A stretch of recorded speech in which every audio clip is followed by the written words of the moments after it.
Hello, and thank you for checking out this week's Webisode. I'm Jeff Phillips, and today I have a fantastic guest that'll give you some great tips on how to keep your home clean. I have Kendra here, and Kendra, why don't you tell the viewers what it is that you do? Hi, my name is Kendra, and I'm the owner of At Your Service Cleaning Services, and we provide residential and small office cleaning. Okay, and I'm sure you clean a lot of homes a week. How many homes do you actually clean? So on average, one of my crews will clean between 3 and 5 houses a day. Wow, that's a lot of cleaning there. Sure. Since you go into that many homes, what's the most frequently asked question that you get? The most frequently asked question that I get is how do you properly clean hardwood floors? So everybody has all these different products and stuff they want to use. Really the two methods that I recommend is either Bona products, and they're very good, but they can be expensive.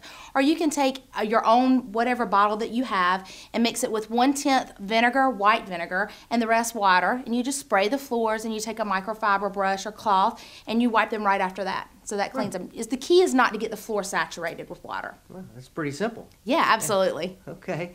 So, so you talked about that very simple type of cleaner for your floors. As far as a household goes, what other type of cleaners do they need? Do they need a little bit of everything, or what is it? That's a great question too, because what I run into in people's houses, they have this arsenal, all these different cleaning supplies. You really don't need a lot of those. Water and vinegar is a great cleaner for almost anything that you want. You can use it in your bathrooms. It's good to have some sort of disinfectant though too, like a Lysol, or Clorox now makes natural cleaners, so that's really nice. You can have a stainless steel cleaner if you've got stainless steel appliances, and some magic erasers. But much more than that, that's about all you need. Well, what about like disinfecting? I mean, bleach obviously is kind of known as the cleaner. I mean, if you have that and you want something that smells good with bleach, I mean, I know that you probably shouldn't mix certain stuff together. I mean, do you have any advice on that? Absolutely. Never mix anything. So, and you can see that on the back of most bottles that will tell you do not mix these. The only thing that you can do if you want to dilute a chemical, of course you can take a separate bottle and you can add water and dilute it to whatever makes you feel safe and good.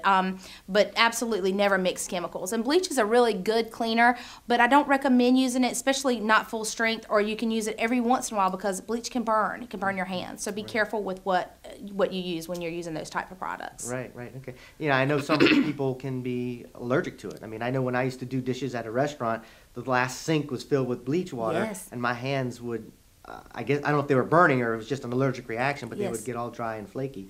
So, speaking about allergies and being allergic to things, my wife is very sensitive to dust.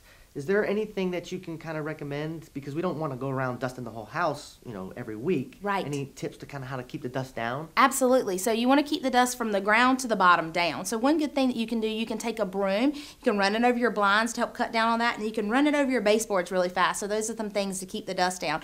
But absolutely check and make sure you're changing your filters out regularly in your home. See how often you're supposed to change them. A lot of them are 1 month, some of them are 3 months, but keep up with that, because I run into a lot of houses that I actually see dust hanging from their filters, and I think, you will never be able to control the dust in this household. So keep up with that. It's really good that when you go through and do a big dusting like that, to go ahead and change your filters, even if it's only been 2 weeks, just to go ahead and get that dust out. Yeah. Well, I know I'm guilty of that. I mean, there are times where, you know, mine is supposed to be changed once a month, but sometimes all of a sudden I think the whole summer went by, or I'll remember the whole summer went by and it's still in there. Like, Absolutely, yeah. yes. So, okay.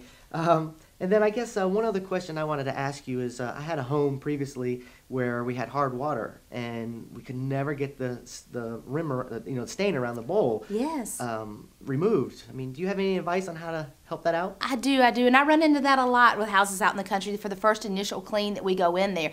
And I ask the homeowners, you know, I give them the advice and ask them how they would like us to pursue. You can actually pour vinegar in there, and that's a tip that's on my website, and leave it and let it soak there, and that will remove some of the stains. But you can also buy a pumice stone. You can get those from Home Depot or Lowe's. They're only about $1.50, and you can take it in there and it really just scratches away that stain that's inside of there. Use it up towards the top though to make sure that it doesn't scratch your bowl. It's not common that it will. It's made specifically for that purpose, so it should be safe for you. But just check it out to make sure, and it's beautiful. It makes the commode look brand new. Well, I'm going to have to recommend that to my friends. Absolutely. Great. Thank you. Well, hopefully you viewers have gotten a few good tips on how to help keep your house a little bit more tidy and clean. But if you are interested in getting in touch with Kendra to find out more information, or even have her help clean your home, where could they go? So they can go to my website, which is www.atyourservicehouseCleaning.com, or you can email me at Kendra and then the @ symbol @yourservice1st.com. Thank you. Great. Well, thank you for coming in, Kendra. It was a Thank pleasure. you so much. All right. Thank You're you. welcome.